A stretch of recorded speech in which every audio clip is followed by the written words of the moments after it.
turned my head for a second, a flash. Where that flash came from, I woke up in the hospital. Tube down my throat, 20 doctors around me, clapping their hands, saying, "Welcome back, Mr. Moore."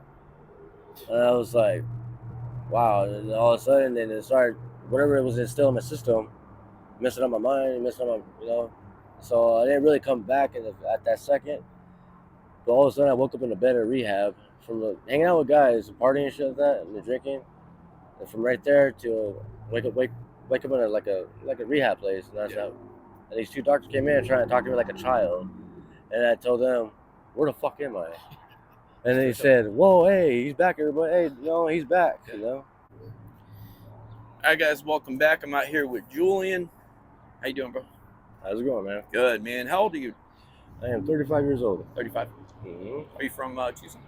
No, I'm from Maho, Arizona. It's a small copper mine town, not too far from here. And got sent up here by the judge, kicked me out of that town for a while. So here I am, just living my life, Yeah. But at first, I was doing okay, Got a landscaping job, for working for like 5 years over there. But no matter what, it only takes one son of a bitch to be being negative, want to be jealous, and then start putting bad names about you, make you look bad, because he wants to get all the credit and shit like that. And then from there, apparently, I just didn't want to deal with it no more, so I walk off and don't work there no more. Okay. So just went off from there, and then you know how it is when you don't work and everything starts going down slowly. You start losing things. When you don't have the money to pay your bills. Piles up quick too, man. Oh, very fast, dude, in a heartbeat. I'm in that same situation right now. I just left a job, so I don't have a job, but I have an interview on Friday. So just that stress in the back of your mind. It weighs on. Yeah, big time, man. And it sucks too, because sometimes when you're in like a relationship too, a very long relationship, and it sucks because you don't know what the hell she's up to, but she don't know what the hell you're up to, and it goes work both ways, But drama is just it's pathetic. It sucks. It's stupid, Yeah. It's like don't want to deal with it, but somebody in the relationship's got to bring it up. No matter what, everybody's relationship is like that. Always got to bring up some negativity shit. Yeah. Like most likely, one what I'm going through with her is about me doing the M30s. Well, I've been doing it ever since day one when it came out. But now these days it's got to the level like they're cutting it, so-called, put a horse tranquilizer in it or what the hell it is to make people actually fucking OD and pass out or die real fast, or use it for as a weapon, by, hey man, smoke this shit, and let's get high, let's go, why not? And watch that person pass out. What happened when he wakes up? Everything's gone. His backpacks, wallet, necklace, rings, everything he has on him is gone. Why? Because he passed off with that shit. Yeah. Damn, that's true. I didn't even think of it. Like, it could be used to set someone up.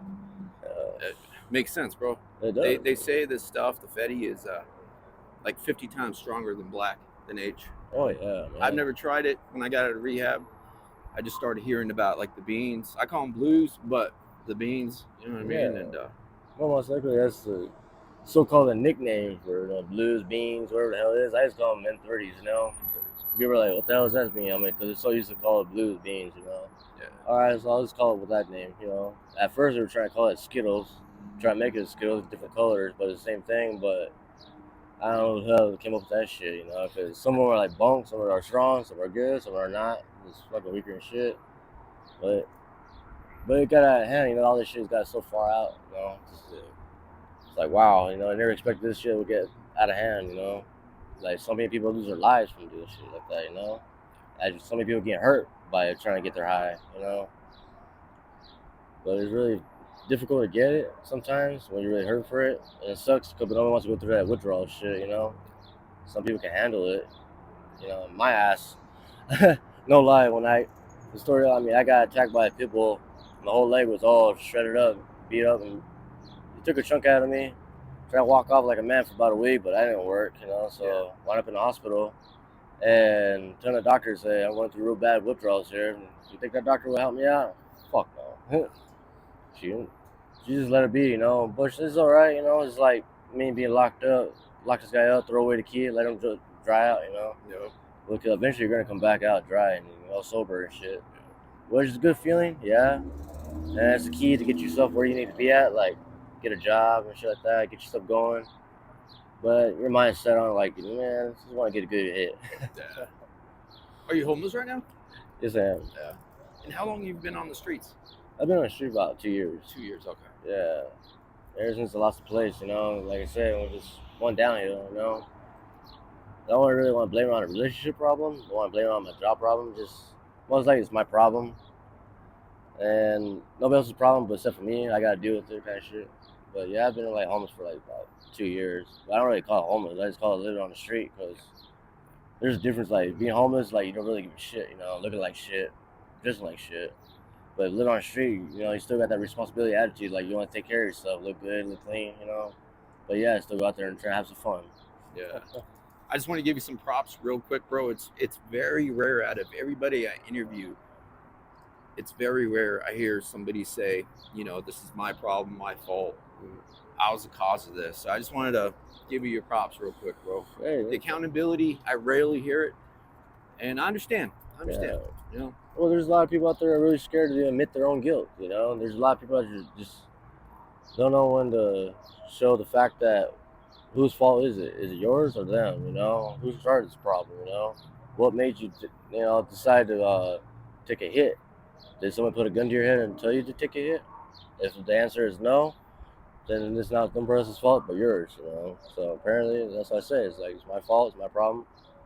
And I still do it, yeah, I still do it. But I'm just one of the type of people I have like say I can be responsible, like I can handle it, I can maintain it. But if others can do that, there's some can, but some don't, But it's one of those kind of situations like this is my shit, it's my personal shit. I'm not dealing with it. Nobody else is gonna deal with it, but except for me.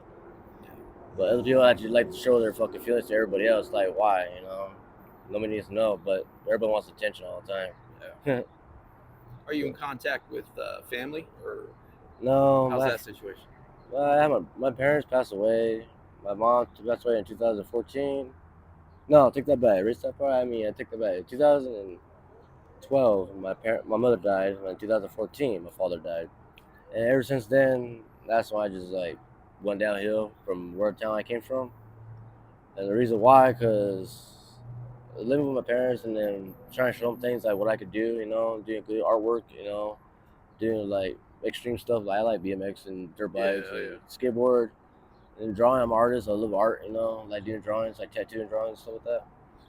And also too, the kind of sports I like to do is like the MMA kickboxing. It's a good adrenaline rush. And it's good respect too. Win or lose, draw, whatever. Yep. But when he passed away, I just I got lonely, there's nobody else around. And my brothers, they got their own problems, they got their own family, I don't want to bother them, So I just let them be. So that's how many brothers do you have? I have 3 brothers. Okay. Well, 2 step brothers and 1 blood brother. But me and don't talk, and my step brother, he passed away of cancer back in 2018. And I watched him pass away, It's a sad thing to see, but everybody's got to go through that shit sometimes. Watch somebody get unplugged. And so, like, when you wake up in the morning, what's an average day for you? When I wake up, it's funny thing is, I'll be very honest with you. When I wake up, I want to do a lot of stuff out here in the world, especially in the city. Like there's a lot of job opportunity. There's a lot of opportunities to do what you want to do. I want to do it, but there's something in my mind. I allowed it to make me want to go out and to chase after the shit, the stuff where I want to make me feel good and make me feel more confidence to go out there and get the job started and get the job done. But it's a matter of time, You waste your time by looking for it, or you don't have enough time to go get it, And sometimes it's not worth to get it, but sometimes it is. But nobody else's opinion, but it's yourself, Yeah. But yeah, I would like to do a lot of things, I have a son. I haven't seen him yet, But me and his mom, we're just really bumping heads right now, really bad. To the point like don't know each other. That's just fading away from each other. Yeah. But every day when I wake up, it's just one of those. It's like just want to go out and enjoy life, Just want, because you only live once, Yeah. How many M30s do you think you smoke a day? And from the beginning, when I first started, I started like smoking them like maybe like about 4 or 5 of them. But when I got really into it, really heavy of it, yeah, about like 10. That's the highest I went to. About 10 a day. But doing that much, it's like you're really pushing yourself by raising your fucking addiction so high Yeah, to the point, tolerance. Yeah, yeah, like you tolerance. want more of it. You want more of it, so 'cause it's not enough. But I had to show my strong mind that it's not really worth doing that much. You could do less of it. So I had to work myself way down to be showing like I'd rather just do like 2 or 3 or 4 or 5, 6. Yeah, Depends on it. As long as it's a low number, not higher than 10. yeah. But I know there's people out there actually do like 30 a day. That is fucking unbelievable. I was like, how are you still standing if you're doing that much? How are you still talking to me? How are you still functioning if Yeah, you're doing how that are your much? eyes open, bro? Yeah, how is your eyes How are still you open? standing up? This Exactly. one guy said he smokes 60 to 100. That's just fucking That's crazy. crazy. Even 100. That is wow. Like, what do you do while you're doing that much? They don't want to say shit because they get all stuck in there. Apparently nothing, right? They're like, yeah. So you sit on your ass on that chair, just smoke beans on that floor all fucking day. Yeah. And how much you smoke? 100 beans a day? Wow. I wish I had the money to fucking afford that shit. But It's do I expensive. really want to waste my life by doing that much? Yeah. Nah. Cause So, just wasting your time, wasting your life, man. yeah, bro. What's been the craziest experience you've had out here? The crazy experience what I've had out here by seeing like a lot of thieves, a lot of fucking fights, and a lot of people actually getting stabbed, shot. Like crazy thing is, like just one person just like walking across the street, yelling at for me. I said, "What's up to him?" And then I went up to him. He had his hand wrapped up, and I asked him, "What's up with your hand, dude?"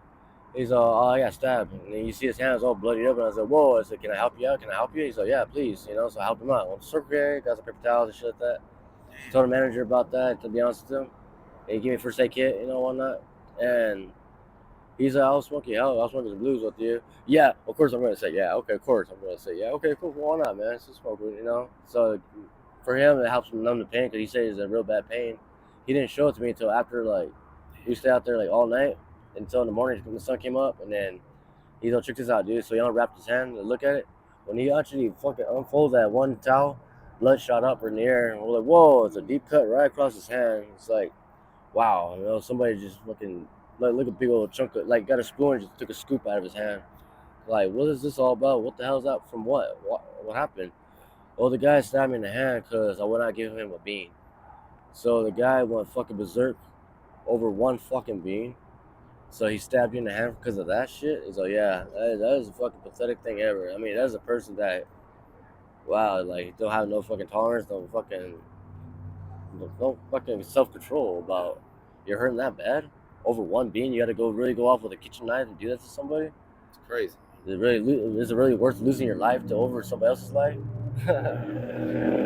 I believe it though, man. I mean, not surprised to hear something like that. I Yeah, believe it, man. I mean, and the crazy once spirit. addiction sets in, it just makes us like unpredictable. Yeah, for real, man. It turns us into something we're not, and crazy situations like that happen like in the world of addiction, Oh on the yeah. streets. When you're living a good life, going to work, landscaping. I bet you didn't deal with any of that, like No, no, any of that, right? more, Like, a lot more than just clean yards and shit. Paint cars, do drawing, tattooing. yeah, all that. Yeah, Oh yeah, hang out and party, whatnot. Just, have a yeah, good time. Like I said, you only live once. But the thing is, a great experience. What I had on the street is that yeah, I did like do the hustling, W, like that, making the money. Me and my buddy who actually went out and just hustling and sold a couple of blues, and stack of money in our pocket. We want to go celebrate. A couple of guys came along and said, "What's up?" Kissing our ass because you want some of that. yeah. So come join us and hey, what's up? Why not? How is it going? And everything. But all of a sudden, when we were hanging out and just talking, just drinking and smoking and whatnot, and I had my back turned, but didn't realize. But when I started turning around, when I have a drink of my beer, and then all of a sudden, it felt like I went to like whoa, like where am I going? You know, like a illusion. I'm like tripping out, something like walking on the street, but there's nobody around. There's nobody here and there, and the sun's like this, you know, barely going down, but there's no time limit. Yeah. Like, where the hell am I and whatnot? Turn my head for a second, a flash. Where that flash came from, and woke up in the hospital. Tube down my throat. 20 doctors around me, clapping their hands, saying, "Welcome back, Mr. Moore." And I was like, wow. And all of a sudden, then it started, whatever it was instilled in my system, messing up my mind, messing up my, you know. So I didn't really come back at that second. But all of a sudden, I woke up in the bed of rehab from hanging out with guys, partying and shit like that, and the drinking. And from right there to wake up in like a rehab place, and that's Yeah. how. And these two doctors came in trying to talk to me like a child, and I told them, "Where the fuck am I?" And they said, "Whoa, hey, he's back, everybody. Hey, he's back." You know. So they told me to come sit down, take a, sit there and talk and ask them what happened to me. You know, and they told me the story of what happened to me. I saw the paperwork and all that stuff. That during that time when I was hanging out with the guys and just partying and stuff, and then they said they found 4 fentanyl pills in my system, but it was in my alcohol also too. And so called, they found me in the Tucson Mall parking lot. So, and well, that happened. And, I teared up right there. And I said, I can't believe that really happened to me. Yeah. Wow, like what happened? Because so called, because my wallet is gone. Everything I had in my pocket is gone. Everything I had with me is gone. Yeah. So what the hell happened? And I wound up like not too far from here, like down the street right here to the bus stop, sitting right there waiting for the bus. And then look who came along after 6 months later after that happened. There, my buddy right there, walking on the street. He froze up right there, and he just bust out and started crying. I got up and said, yelled at him, "What the fuck happened?" He told me, he's like, "Dude, you fucking died on me, dude. I can't believe you died." I said, "Tell me what happened. Sit down, tell me, talk to me." And he showed me, he's like, "Those motherfuckers robbed us, dude." I said, "What they do? What?" He's like, "They fucking robbed us, dude, because after you dropped and OD'd on me, I ran to you, and they jumped in and tried to take the money and the dope and everything we had. And I fought each one of them off, and one of them came right behind me with the iron pipe, hit me in the back of the head. He showed me the back of his head. He had like 15 staples on the back of his head. Knocked him out clean cold, and he was on the ground, blood all over the place. He was in the hospital for a while, and then he was asking for me. And then I guess the doctor told him that I was dead. Yeah. I was gone. And then he started crying about that. He was looking for my funeral and whatnot. But couldn't find me, but there I was right there, and he said that I'm so happy that you're okay, you're alive. He said thank you for telling me. I'm saying thank you for trying to help me and back me up right there. I thought you were part of that shit, but if you're really trying to save me, man, dude, that's much love right there for that's being like a brother, looking out. But still, it's unbelievable that what happened to us, especially over fucking blues. Yeah. You know? And the addiction is so strong. We're still out here. Yeah, it's fucking We're still really, out here. yeah. How much more can you climb up just to get to that higher level? Yeah. How much higher can you want to get? I mean, is it really worth getting that high? I mean, how high can you get? What are you trying to reach for? Are you trying to look for God? I mean, go right ahead, because they're gonna find you in the back of the alley or underneath 6 feet underneath the ground. Yeah. And then might as well say, hey, you found the person you're looking for. Now, can you go back? Nah, not that easy. I mean, I already died like 6 times already. To have I learned my lesson, I did. By doing what? Slow down. Yeah. Yeah. But I'm still doing it. But it's just both my opinion, what's my personal thing is why I'm doing it, because it affects me by taking the pain away. Because I do a lot of daredevil shit, and doing that, like kickboxing sports, everybody gets injured, everybody gets hurt. Yep. Part of the training. Oh yeah, everybody gets hurt, everybody gets really bad injured, like dislocated knee, bent backward, Yeah. a lot of fucking damage, Yeah. jaw broken, suicide. Yeah. Have you ever been to detox or rehab, like by choice? I have. Yeah. I did. I went for about, just not really a big deal. It's about 2 weeks. Yeah. I checked it out and tried it out and everything, and then, but it's just like, certain people, even one of us, we all have our own ways about, do we want to be sober or do we want to be messing with the stuff, or what we call it, be under influence? Yep. I mean, I really don't say none of that stuff. I just say, like, I'm just doing what I want to do with my life. I mean, I'm still being the person who I am, and like me sitting here talking to you, I still do stuff, but not many people actually would sit here in front of the camera and talk to you, because they're so damn scared to say about themselves, or so scared to say about what's going on out here in the street. But me, I'm just showing that I'm not chicken shit or pussy or anything like Yeah. that. Yeah. But at least I like to share my story to others to tell them that, hey, man, like it's a nightmare. It is, but it's a living hell, also too. And that, but sometimes being sober, yeah, it's a good feeling. It's the greatest feeling too. But hey, in lifetime, there's a lot of awful things happen when we're sober too. You know, Yeah. a lot of things. No And matter we have to what. deal with them too. Yeah, You exactly. know. You still got to deal with it, no matter what. Drama, fights. You know, people are bullshitting, lying too much. You know, try to sell things, try to make money, whatever it is, it's still the same. Even if you're high or you're sober, Yep. it's still the same thing. You know, it's like good and bad. You know, they're working together. You know, play a chess game with. You know, like you're trying to make the right move to do whatever you need to get at, be Yep. at. You know. So as far as like the future, I know it's hard to unpredict. Like I know it's unpredictable. Do you kind of have like a plan to maybe get out of the situation eventually? Do you know like when that time comes, what you're gonna do, where you're gonna go, anything like that? Oh, well, I do think about that. You know, sit there by myself or sit there with a couple friends. You know, I think about my future a lot. You know, especially like no doubt about this. Like about my son, I really want to see my son. You know, because I did lost my daughter.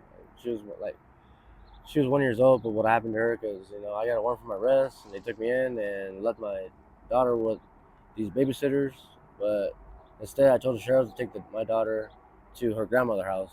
But no, the sheriff will not do it. So called cops with badges, you know, they're still human beings. They could do whatever the fuck they want to do, Yeah. as much as like we all are. But what they did is they didn't even bother to do it. So called that they left my daughter with those two. I was locked up, and the mother was locked up. And what happened is that detectives and all them came in. They want to talk to me, told me to calm down, all that stuff. I said, "What the hell happened?" They said, "Your daughter's in the hospital." Why? What the fuck happened? Where are the babysitters? And then they want to tell me shit. I don't know why. And I yelled at them. I said, "I'm worried about my daughter, really extremely. Can you please tell me what happened to her? Please tell me." And then that detective with a smirk on his face thought it was fucking funny, which I don't think it was funny. He's sitting right there, smiling right there. He said, "Well, your daughter passed away, so sorry about that. So, is there anything else I need to give you?" Like just like that, like that's no big deal. But like I said, that's his job because that's what he chooses to be a dickhead by being a detective. By shit like that happens, so called like people have their ways by seeing things and doing things something awful, you know. Well, that happened. It just like just lost, just went downhill, straight downhill. And I really looked through it for my future to see. I have my son. After that happened, a year later, I have a son, and I want to be there for him. I want to go. I want to be there. You know, be a show of a father. You know, but I just like, yeah, just to show that I'm scared that I don't want anything to happen to him. But there's people out there who are just so jealous, trying to set you up, trying to hurt. You know, I don't want nobody. I don't want it to happen to him. But I really do want to be there with him. I really do want to show him that his father is not like just a plain old person on the street just smoking to get high all the time. But I mean, I got things I got, so called we all have. We all have talents to show that we Yeah. want to show. I want him to see that and show him that still, I know I do love him. I do care for him, but it's just that daddy's kind of scared right now to come down there and to show what to say, what to do, how we're going to live our life to build up together, to be together, you know. But that's my main goal is like, I want to be there for him, you know. Show his mother that I'm working my way up to be a different person, same but different, you know, because I still want to be me. You know, I still like doing what I like doing, but not many people actually see that kind of thing. You know? It's really hard to convince people to see, to hear what I have to say or Yeah. what I'm trying to do, what I'm trying to be. But the world don't give a shit. Yeah, Yeah. The way what worked for me. I'm gonna sit up real quick. that's fine. What worked for me is like when I was out there running around. Like I've always had like a good mouthpiece. I always said I'm gonna be doing this. I'm gonna do that. But what worked for me is like action. You know what I mean? Like that's when people kind of started to believe me a little more. Like once I started doing what I was gonna say. So just action. You Oh know, yeah, that's a game changer. there's a That's lot of when action too. yeah, that's when people start. just putting more energy in you, believing in you more. That's what worked for me, man. Show you more confidence, more Yeah, build, you know, yeah, bring your spirit up to show you that you can do it. You know you can do it. But there's a lot of things out there, you know, we can do it in a lifetime. But yeah, the main thing is like the drug habit situation. People are losing their life from the drugs, you know. yeah, But it just depends on a person that actually has the ways to like maintain it, you know. If they yeah. can handle it, okay, let the guy or let the girl be. And if they can maintain it, that's their business, you know. But if they can't handle it, they can't function, they can't control it. Yeah, be a better person to step up and say, okay, we're gonna help this person out because what we see in this person, what we know about this person, that he's got talent, that he could do this and this and this, whatever it Mm-hmm. is. Let's try to help him to get him off this stuff, get him away from this stuff, not fuck with this stuff, you know. But sometimes it's hard for the person that actually can't let it go, you know. Yeah, Just got to go right back to it. Got to have it, you know. But what for what reason, you know? It's like I told my judge when I was on probation, dropping dirty. Yeah, I ain't gonna lie. There's no way to lie. There's no way to hide because you're gonna find it in my urine. You know, you're gonna find it. And was there explaining to it? Yeah, I'll explain it. I am doing methamphetamine. Yes, I am, sir. I am doing it, but I'm not doing it for being stupid reason. I'm doing it for a good reason. The good reason is stay awake, continue working, stay at work, make that money so I can pay my bills, take care of my situation. For dumb reason, I'm not gonna do it because I'm not like these other people out here just want to smoke and try to make themselves look cool, trying to act like they're cool, and they know they're not cool because they're out there talking to the sky and shit or yeah. talking to the ground and Slumped over. dip over, yeah, and then starting shit for no apparent reason. So that's a stupid reason for fucking with this stuff. So that's the thing is I tell my judge about it, and it was an unbelievable thing is the judge laughed about it and he slammed the hammer, said you're off probation, you're done, so go away, You said you're off probation. Wow. let me go. And I was like, wow, because he said because you're being very honest with me, and I like the way you speak, the way how you said it, and be honest about it, Wow. and That's amazing, bro. it is. And I I guess never he thought could it. feel how real you and honest. You're like, that's what I'm doing. Yeah, I'm not bull. He knows. They know when they're being bullshitted, and you're yeah, just straight up. exactly. You're It's just body straight language. up. Yeah, Wow. it is. That's amazing, dog. And that's why I'm just like right here in front of you, in front of the camera. Because to be honest with you, like, yeah, oh, don't mind me showing my story to you. Yeah. I like to continue with it, no matter what. Absolutely. Yeah. Yeah, you know, because I want the world to know that, yeah, this M30, it could be fun if you want to put it as fun, but it could be also very, very dangerous, and be also extremely terrifying nightmare to go through, especially for you and your family to see this kind of shit.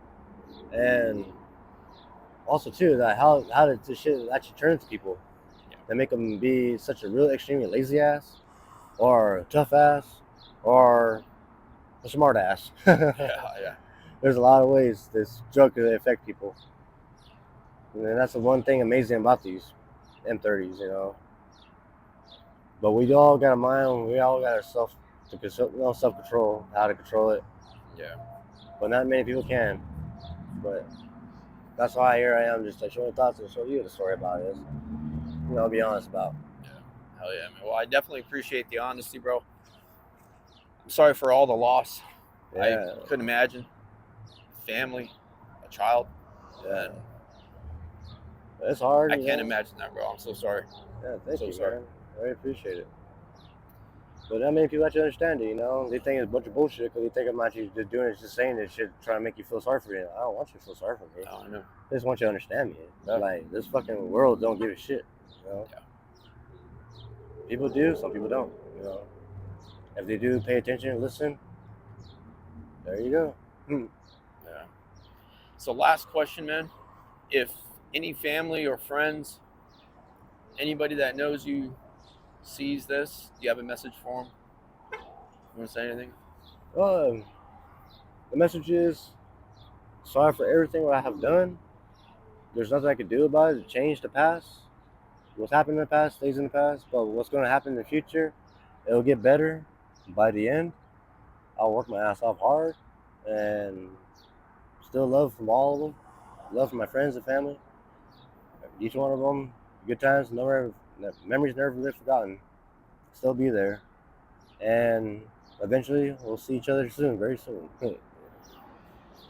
right. And I'll make damn sure I won't fucking die this time. I'll stay alive as long as I can. Hell yeah, brother. Last question. As far as like the M30s, do you see yourself eventually getting off it? I do. Mm-hmm. I did before, and the feeling of that, no lie, it was an awesome feeling because it made other people be happy for me because they see me, I'm not messing with it. They see I'm not, you know, different. Because you can tell by body language of me, like if I was doing it, they can see if I'm sitting there and get comfortable. Of course, I'm gonna nod off. Yeah. But if you don't see that, you see me like You're outgoing alert. person, Yeah. then you see that you're doing good. It was a good feeling that I had before at the time. But why I got back on it? Because negativity. I gotta get that negativity back off. So, yeah, I do see myself getting off of it. Stop doing it for a while. Not for a while. I mean, it's like stop for Yeah. like maybe for good. Eventually, yeah. Eventually. Yeah. Or it might be just one of those situations. I might just like do it now, and every once in a while I'll do it again. Back and forth, back and forth. That probably be me right there, just doing it every once in a while, back and forth. But yeah, I do see myself just like stay straight, be cool, just Yeah. like good, have a good shoulder. It's possible, bro. Oh yeah, It's possible. it is And possible. like I told plenty of stories in the past, and one of the messages I tried to let people know, just to educate them on addiction, is the only one that can make a change in our lives is us. And we have to go through what we have to go through. So I try and emphasize that point. If people wonder why can't they just stop, why can't they just stop using, right? Like once we're hooked, and we just have to go through what we have to go through. Yeah. It could take a month, it could take 40 years, right? Oh yeah. But yeah, man, I really appreciate your story. Appreciate meeting you. You seem Oh, yeah. solid, bro. And hopefully I'll see you again, man, for a follow-up interview. I'll give you my number. Oh yeah, definitely, man. Yeah. No doubt, man.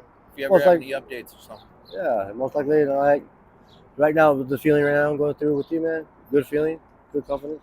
Like I like to continue working with you. Absolutely. I like to do this right now. I like to do it again tomorrow, next day, or the next day. Yeah. Eventually, yeah. Because there's more stuff out there in the street. There's more stories out there. There's more answers. There's a lot more shit out there to find that we just got to go up and find it together. It's out there. Just how bad do you really want to see it or hear it or know about it? Yeah. But it's out there. Right on. All right. Thank you, Julian. Appreciate Thank you.